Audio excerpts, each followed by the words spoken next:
오늘 이 본문 출애굽기 12장 1절부터 14절 내용은 뭐에 관한 내용입니까? 예, 유월절. 왜 제가 이 유월절 얘기를 할까요? 네, 오전에 계신 분은 아시겠지만 내일이 유월절입니다. 내일이 유월절. 내일이 유월절이에요. 유월절이 어떤 의미를 갖고 있는지 오늘 간단하게 유월절에 대해서 같이 세 가지 의미를 같이 생각하면서 말씀을 나누고자 합니다. 여러분, 유월절 하면 뭐가 떠오르시나요? 유월절. 어린 양. 이스라엘에서는 양고기 먹는 날로 이렇게 생각을 합니다. 요즘에 우리나라에도 이제 양고기가 많이 들어와서 양꼬치집, 뭐 양구이집 뭐 이렇게 많은데, 양고기가 건강에 좋대요. 할렐루야. 네. 많이 사드시기 바라고, 6월절 하면은 저희가 생각할 때, 교회에서는 6월절을 그렇게 중요하게 생각하지 않습니다. 그러나 성경에서 오늘 본문에서도 보신 것처럼 6월절을 너희는 기념하라 라고 말하고 있어요. 기념하라. 왜 기념하라고 할까요? 그 부분에 대해서 오늘 같이 6월절의 의미에 대해서 말씀을 나누고자 합니다. 여러분, 6월절의 의미는 무엇인가? 첫째, 하나님께서 새롭게 시작하는 시간입니다. 할렐루야. 오늘 이 이스라엘 백성들이 한 국가적 인원으로 만들어지기까지 하나님께서는 이집트에서 안전하게 한 국가로서의 인원을 만들어가게 해주십니다. 애굽은 고대에서 가장 강력한 국가 중에 하나였습니다. 그렇기 때문에 하나님께서는 하나님의 선한 의도를 가지고 애굽으로 이스라엘 백성들을 인도하셨어요. 처음 애굽에 들어갈 때 인원이 몇 명이었는지 아시는 분? 네, 같이 사시는 분은 가만히 계시고. 네, 몇 명이었다고요? 네, 70명이었습니다. 창세기에서 인원이 딱 끝나는데 그 끝나는 인원이 몇 명이라고요? 70명. 그래서 출애굽 시작할 때 70명이었더라 하면서 시작이 됩니다. 이 70명이 몇 명으로 불어납니까? 그 숫자는 안 나와 있어요. 근데 어림 잡아서 200만 명 이상이 됩니다. 남자만 60만이라고 표현되어 있거든요. 출애굽기에 출애굽하게 나올 때 남자만 60만이면 플러스 3에서 5는 곱하기 3에서 5는 해야 돼요. 왜냐하면 유대인들은 이 20살 넘은 사람만 수로 계산을 합니다. 그러니까 20살 밑에 있는 남자는 수로 계산이 안 되고 여자들도 계산이 안 되고 65세 이상 넘은 분들도 계산이 안 돼요. 그러니까 군인으로서 합당한 그 나이대만 사람 수에 친다는 거예요. 그러니까 곱하기 3에서 5는 해야 된다는 거죠. 그렇게 봤을 때는 70명이 몇백만 명으로 불어난 거예요. 할렐루야. 시족에서 한 국가 단위의 인원으로 하나님께서 인구를 축복해 주셨다는 겁니다.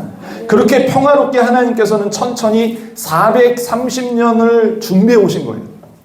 하나님께서 보시기에 인구가 다 찼다고 생각하실 때쯤에 하나님께서는 이집트 사람들에게 이스라엘 백성을 향한 불안과 초조와 두려움과 공포를 불어넣어 주셨어요. 그래서 이집트 사람들은 이스라엘 사람들의 인구수로 인해서 두려워하게 됩니다. 그들의 수가 많음으로.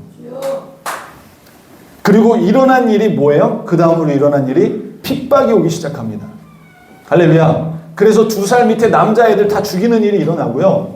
그 다음에 그 산모들에게도 그렇게 얘기하고 또 더 힘든 고역을 시키면서 이스라엘 백성들이 더 이상 불어나지 않는 인구 우리 6, 70년 때 그거 뭐였죠? 한자녀 그런 운동 있잖아요. 그거와 마찬가지로 이스라엘 백성들에게 그런 정책을 폈던 거예요. 이집트가. 그때 하나님께 간절히 부르짖었습니다. 핍박이 오니까. 할렐루야. 여러분, 핍박이 올 때 하나님을 부르짖지 말고 평상시에 부르짖는 자들이 되시길 주님 이름으로 축복합니다. 여러분, 일상에 안 부르짖으면 여러분에게 핍박이 갈 수도 있습니다. 치시기 전에, 회초리 드시기 전에 하나님을 날마다 찾는 저와 여러분이 되시길 주님의 이름으로 축복합니다. 그렇게 부르짖으니까 하나님께서 그때 누구를 보내주십니까? 모세를 보내주십니다. 모세를 통해서 하나님께서 하나님 나라의 백성들을 약속의 땅으로 옮기실 작업을 하십니다. 그리고 하나님께서는 이집트에 몇 가지 재앙을 내리십니까? 10가지 재앙. 예. 계속 바로바로 대답해 주시지 마시고 잠깐만 텀을 주세요. 네. 몇 가지 재앙이요? 예, 10가지 재앙을 이스라엘 백성들이 나올 수 있는 분위기를 계속 만들고 계시는 거예요. 분위기 조성. 여러분 분위기 만드는 거 아시죠? 명분 쌓는 것처럼 하나님께서 그렇게 하나하나 이스라엘 백성들이 그 출애굽할 수 있는 분위기를 조성하고 계세요. 이 10가지 재앙은 다분히 이집트인들의 우상들과 연관되어 있는 겁니다. 한 첫 번째 재앙부터 9가지 재앙까지 거의 애굽 백성들이 이 이집트 사람들이 섬겼던 숭배했던 이 우상들과 연관이 있는 겁니다. 이집트 사람들이 믿는 우상들을 하나님께서는 진짜 신이 누구인가를 나타내시기 위한 작업을 하신 겁니다. 할렐루야. 그리고 마지막 10번째 재앙을 남겨둔 상황이 말씀이 시작되는 게 바로 오늘 본문의 말씀이에요. 2절을 보시면 이 달을 너희에게 달의 시작 곧 해의 첫 달이 되게 하라 라고 말씀하십니다. 여러분 이스라엘 백성들이 살았던 이집트에서의 시간이 아니라 새로운 하나님의 백성의 시간을 주신 겁니다. 할렐루야. 그런데 하나님은 새로운 시작을 알리는 새로운 시간을 주셨다라는 거예요. 하나님의 백성이라는 명확한 정체성을 가질 수 있도록 하나님께서는 이스라엘 백성들에게 새로운 시간을 선포해 주신 거예요. 이 달이 이제 너에게 새로운 시작이다. 할렐루야. 언제를 기점으로 이 시간을 시작하십니까? 바로 오늘 나와 있는 6월절을 기준으로 새로운 시간을 제시해 주고 계십니다. 6월절이 있는 날은 여러분 이스라엘 백성들 유대력으로는요 민간력으로는 7월이에요. 7월. 근데 이 7월 달을 다시 재선포하시는 거예요. 이 달이 첫 달이다. 할렐루야. 그래서 아비볼이라고도 하고 그 바벨론 포로기 이후에 돌아와서는 니산월이라고 하는데 아비볼, 니산월 똑같은 말이에요. 1월 달이라는 거예요. 1월. 근데 민간력으로는 7월인데 이 7월을 1월로 하나님께 새롭게 선포해 주신 겁니다. 그리고 이집트의 시간, 달력이 아닌 하나님의 백성으로서의 시간과 달력을 제시해 주면서 이스라엘 백성들에게 하나님의 새로운 시작을 알리는 이 놀라운 시간을 선포하게 하셨다는 거예요. 여러분 우리에게도 새로운 시작이 있습니다. 할렐루야. 바로 예수 그리스도의 십자가 사건을 통해서 하나님께서는 저와 여러분들을 옛사람과 새사람으로 구분지어 주셨습니다. 예수 그리스도를 구주로 믿고 시인하는 사람들에게는 하나님께서는 의인으로 봐주시기로 작정을 했습니다. 할렐루야. 우리는 새로운 사람으로서의 시간 속으로 살아가게 됐다는 거예요. 마치 6월절을 통해서 이스라엘 백성들이 새롭게 민간력으로 7월이고 애굽 그 달력으로는 한 3, 4월 정도 된다고 하더라고요. 이런 시간을 하나님께서는 구속하셔서 새로운 시간을 선포해 주신 거예요. 누구에게요? 이스라엘 백성들에게. 동일하게 저와 여러분들에게 예수 그리스도의 그 십자가 사건이 저와 여러분들의 새로운 시작임을 분명히 깨달아 아는 시간이 되시길 주님의 이름으로 축복합니다. 6월절과 일맥상통하는 겁니다. 고린도후서 5장 17절에 뭐라고 되어 있습니까? 그런즉 누구든지 그리스도 안에 있으면 새로운 피조물이라 이전 것은 지나갔으니 보라 새 것이 되었도다. 할렐루야. 유월절의 이 사건이 이스라엘 국가로 나라로 하나님께서 바꾸시는 새로운 시간을 제시했던 것처럼 저와 여러분들도 예수 그리스도를 통하여서 과거의 나에서 새로운 나로 하나님께서 새롭게 선포해 주셨다는 겁니다.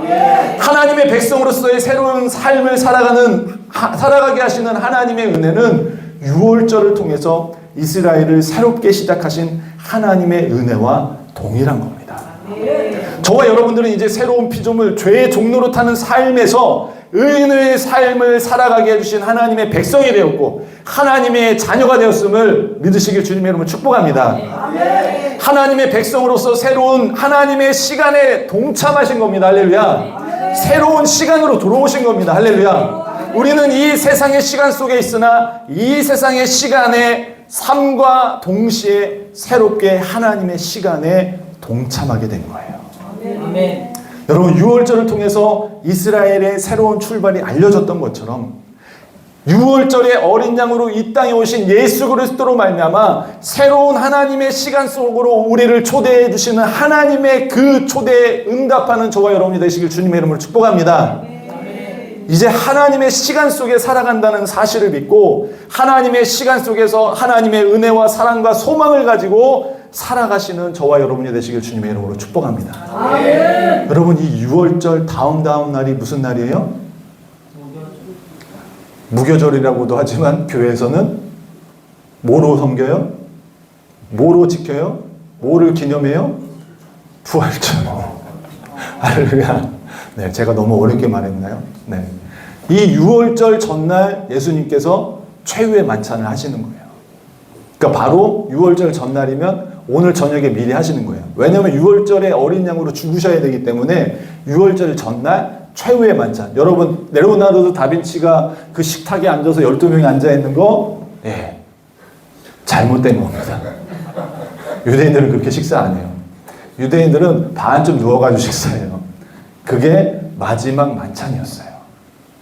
그거 다음날 예수님께서는 유월절 날 어린 양을 잡는 그 시간대 3시에서 6시 사이에 돌아가신 겁니다.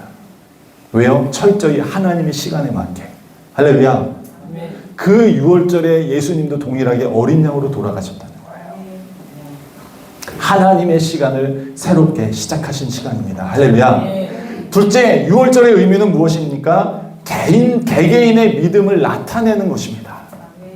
여러분, 본문을 보시면요, 하나님께서 가족 수대로 어린 양을 계산하여서 먹을 것을 이야기합니다.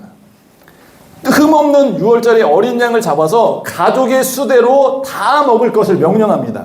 이것은 누군가 대표로 먹으라고 하는 게 아니에요. 이것은 누군가 대리로 먹으라고 하는 것이 아닙니다. 가족 수에 맞게 양을 잡아 먹으라는 거예요. 이스라엘 백성이라면 누구나 빠지지 않고 다 먹어야 한다는 겁니다. 부모님이 대표로 먹으라고 하는 것도 아니에요. 부모님이 대리로 먹으라고 하는 것도 아닙니다. 흠없는 어린 양을 가족의 일원이라면 누구나 빠짐없이 다 먹으라는 거예요. 이스라엘 백성들 중에 한 사람도 빠짐없이 먹으라는 겁니다. 이 의미는 아마도 개개인이 다 흠없는 어린 양을 먹어야 함을 나타내는 거예요. 이건 또 뭘 얘기합니까? 이사야서 53장 7절에 도수장으로 끌려가는 어린 양, 예레미야 11장 19절에 끌려서 잡히러 가는 순한 어린 양, 요한복음 1장 29절에 보라 하나님의 어린 양이, 할렐루야. 이 어린 양은 누굴 나타내는 거예요? 예수님을 나타내는 겁니다. 예수님을 상징하는 겁니다. 유월절에 흠없는 어린 양으로 먹음으로 인해서 이스라엘 백성들이 하나님의 백성으로 거듭나는 것과 마찬가지로 저와 여러분들에게도 우리 각자가 먼저는 예수 그리스도를 하나님의 어린 양으로 십자가에서 돌아가시고 부활하셔서 하나님 우편에 앉아 계셔서 다시 오리라고 말씀하셨던 그 예수님을 우리가 개개인이 다 믿음으로 반응해야 된다는 거예요. 아멘. 영원한 안식처를 마련하시고 다시 오셔서 내가 너희와 함께 데리고 가겠다라고 했던 그 예수님을 우리 각자가 응답해야 된다는 것입니다. 아멘. 예수 그리스도를 믿어야 된다는 거예요. 이 교회에 다닌다고 해서 저와 여러분들이 구원받는 게 아니잖아요. 교회에서 열심히 봉사한다고 우리가 구원받는 게 아니잖아요. 철저히 개개인의 믿음을 보신다는 겁니다. 할렐루야. 이 어린 양을 가족 수대로 다 먹으라는 거예요. 한 명도 빠짐없이 먹으라는 겁니다. 이거는 예수 그리스도를 동일하게 개개인이 믿음에 응답하고 반응하라는 겁니다. 한 사람도 예의가 없습니다. 여러분, 한 가지 질문을 드려보겠습니다. 교회는 하나님 나라입니까? 아닙니까? 교인은 하나님의 백성입니까? 아닙니까? 교인은 하나님의 자녀입니까? 아닙니까? 자녀입니다. 정답이십니다.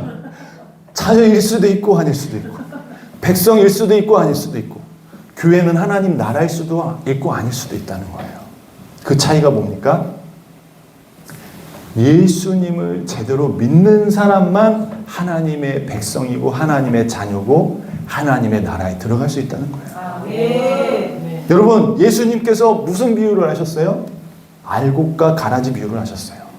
밭에 알곡과 가라지를 밭에 씨를 뿌렸는데 이렇게 싹이 올라오면서 모두 같이 올라와요? 가라지도 같이 올라오는 거예요. 그래서 종이 뭐라고 그랬어요? 주님, 제가 저 가라지들 다 뽑겠습니다. 그랬더니 예수님께서 뭐라고 그러셨어요? 내비도 막판에 그냥 다 잘라버리게 하면서, 예?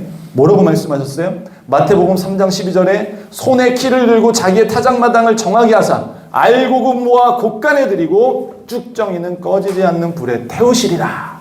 아멘. 누가복음 3장 17절에도 동일하게 말씀하십니다. 저와 여러분의 개개인의 믿음을 보신다는 사실을 기억하시길 주님의 이름으로 축복합니다. 6월절에 어린 양을 모든 이스라엘 백성들 가족 수대로 다 먹어야 됐던 것처럼 동일하게 우리 개개인의 믿음을 보시고 하나님의 백성으로 여겨주실지 외인으로 여겨주실지를 판단하신다는 거예요. 아멘. 누가 대신 해줄 수 없다는 거예요. 누가 대표로 해줄 수 없다는 것입니다. 오늘 본문에 가족 수대로 어린 양을 다 취하는 것처럼 저와 여러분들도 하나님의 어린 양으로 이 땅에 오신 예수 그리스도를 다 개개인이 믿음으로 반응하시길 주님의 이름으로 축복합니다. 우리 각자가 하나님 앞에 서 있는 것입니다. 할렐루야. 이 개개인들이 모여서 하나님의 말씀을 들으며 그 말씀을 믿어서 소망을 가지고 하나님을 경배하고 찬양하며 하나님의 말씀의 약속들이 성취될 것을 믿는 공동체가 바로 교회 공동체가 되어야 된다는 거예요. 아멘. 기도하는 공동체, 말씀의 공동체, 예배하는 공동체. 할렐루야. 우리 개개인의 믿음이 선행돼야 됩니다. 먼저는 가족의 수대로 빠지지 않기를 주님의 이름으로 축복합니다. 우리 각자는 하나님의 어린 양이 되셔서 죽으시고 부활하신 그 예수님을 믿을 때 하나님께서는 우리를 하나님 백성 삼으시고 자녀 삼으셔 주신다. 아멘. 여러분, 이 6월절의 어린 양을 가족 수대로 다 먹으라는 거예요. 근데요, 가족 수가 적을 것 같으면 누구까지 초대하래요? 이웃까지 초대하래요. 할렐루야. 차고 넘치도록 하나님은 베풀어 주신다는 거예요. 아멘. 마지막으로 6월절의 의미는 무엇입니까? 하나님의 심판에서 구원을 의미합니다. 여러분 12절 13절을 보시겠습니다. 12절 13절 한번 다 같이 읽어볼까요? 시작.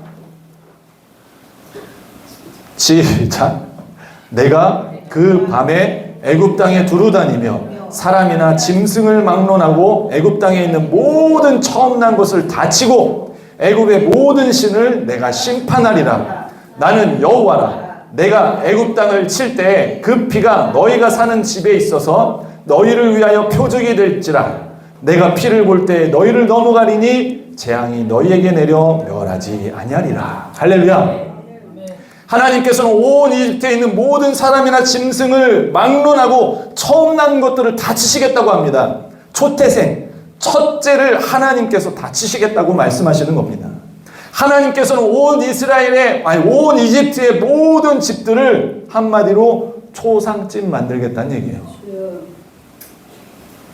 이렇게 하시는 이유를 다음 구절에서 다시 한번 확인할 수 있어요. 애굽의 모든 신을 내가 심판하리라. 나는 여호와라. 할렐루야.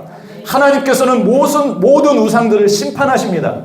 하나님께서는 사람들이 의지하는 모든 것들을 심판하고 깨부숩니다. 할렐루야. 애굽 사람들이 믿는 우상들을 철저히 심판하시는 것입니다. 애굽 사람들이 마음속으로 의지하는 존재들 완전히 깨부수신다는 거예요. 그 이유는 바로 내가 하나님이기 때문이다. 신 중에 신은 나밖에 없다. 할렐루야.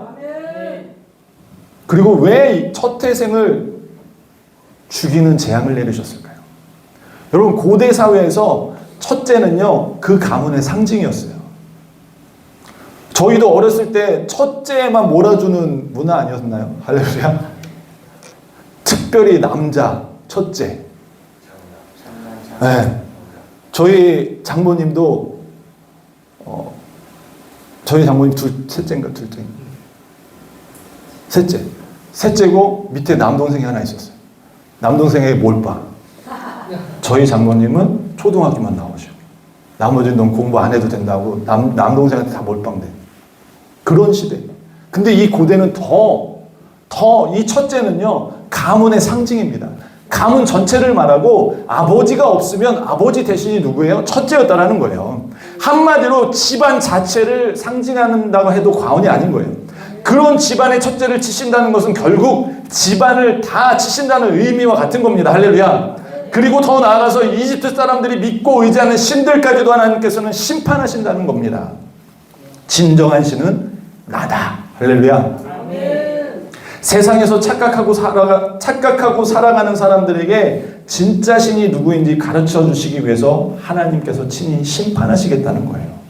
그런데 이러한 심판에서 구원받을 수 있는 방법 한 가지가 뭐였습니까? 구원받을 수 있는 방법, 사망의 권세가 넘어갈 수 있는 방법, 뭐라고요? 6월절 어린 양, 피, 어떻게 하라고? 네. 좌우 문지방이 아니라 좌우 문설주에 바르고 임방에 바르고 할렐루야. 한마디로 피값을 하라는 거예요. 흠없는 어린 양의 피를 집 좌우 문설주와 임방에 바른 그 피가 뭐가 된다는 거예요? 증표가 되고 표적이 된다는 거예요. 사망의 권세가 넘어가게 하시겠다는 말씀입니다. 다시 말해서 이 재앙으로부터 사망으로부터 그 집을 구원해 주시겠다라는 하나님의 선언이십니다. 사망으로부터 보호해 주실 것을 선포하신 겁니다. 할렐루야. 6월절은 사망의 권세로부터의 구원이며 하나님의 심판으로부터의 구원입니다. 저와 여러분들에게 동일하게 예수 그리스도의 피가 발라졌어요. 할렐루야. 사망의 권세가 넘어갈 수 있는 것입니다. 할렐루야. 하나님의 보호를 받는 것입니다. 하나님의 자비와 사랑이 많으신 그 하나님의 은혜 가운데 우리가 들어가는 거예요. 근데요, 하나님은 또 공의의 하나님이시기 때문에 심판도 동일하게 내리십니다. 애굽에게 심판을 내리시는 것. 저와 여러분들이 우상을 숭배하고 있을 때 하나님은 심판을 하실 수도 있다는 사실을 기억하시길 바랍니다. 공의의 하나님이세요. 자비와 사랑이 많으신 하나님이시기도 하지만 동시에 공의를 실현할 수밖에 없는 하나님이십니다. 할렐루야. 이 말씀을 믿는 사람들에게 이 좌우의 문설주와 임방의 피값치를 하는 집은 내가 넘어가겠다라고 한 이 말씀을 믿는 사람들에게는 자비와 사랑으로 사망의 권세와 심판이 넘어가지만 이 말을 믿지 않는 사람들은 뭐 하는 거예요? 심판당하는 거예요. 저와 여러분들은 예수 그리스도 하나님의 어린 양으로 십자가에 돌아가신 예수님을 생각해야 돼요. 이 흠없는 어린 양을 생각할 때. 예수님이 돌아가신 날은 6월절 어린 양을 잡는 시간에 맞춰서 예수님이 십자가에 돌아가신 거예요. 하나님은 하나님의 시간표대로 하나님의 일을 행하십니다. 아까도 말씀드렸지만 내일이 바로 6월절이에요. 저녁 6시부터 자정까지 딱 6시간. 이때 6월절이고 또 무교절이 시작됩니다. 동시에. 그리고 예수님은 언제 돌아가신 거예요? 내일 3시에서 6시 요 사이에 돌아가신 거예요. 십자가에 못 박히셔서. 할렐루야.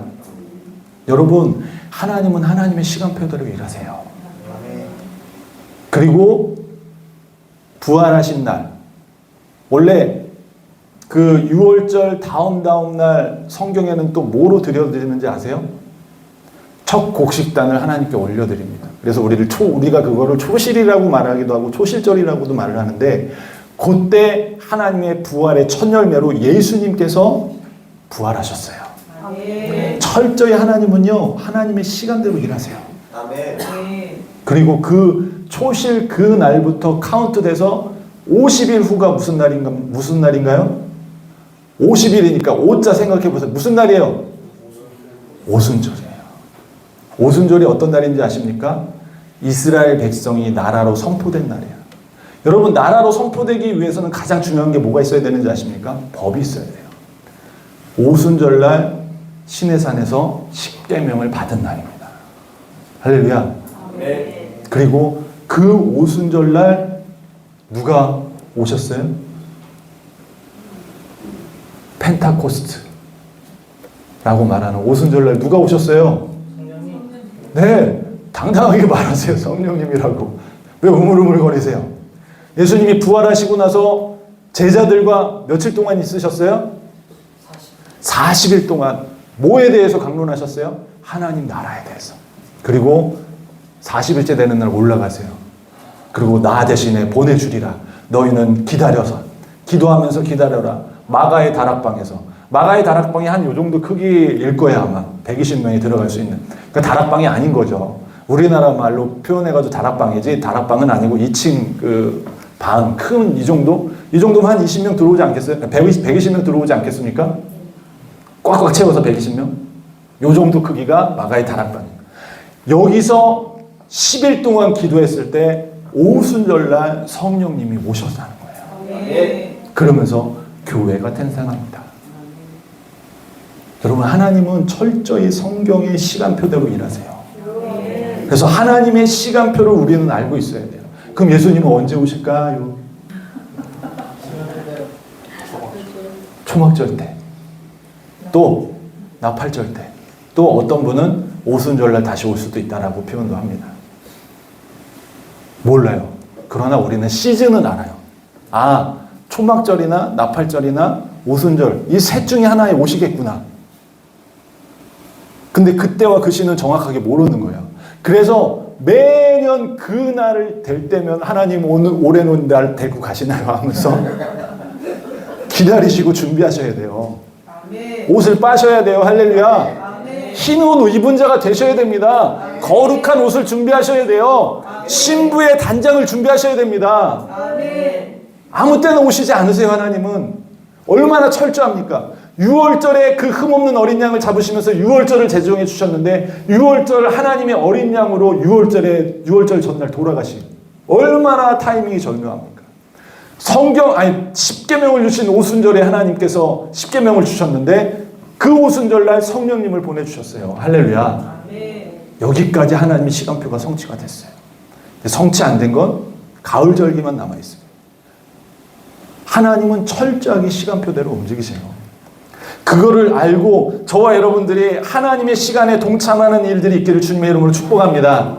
하나님의 개개인이 믿음을 보신다는 것을 잊지 마시길 주님의 이름으로 축복합니다.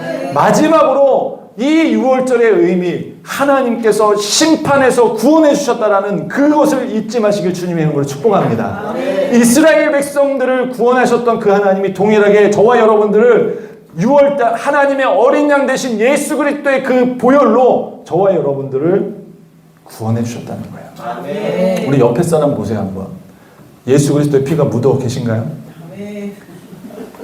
믿음의 눈으로 봐야만 보여요. 할렐루야. 믿음의 눈으로, 우리가 믿음의 눈으로 하나님의 시간 속에 동참하는 자들이 되시길 주님의 이름으로 축복합니다. 하나님의 새로운 그 시간. 할렐루야.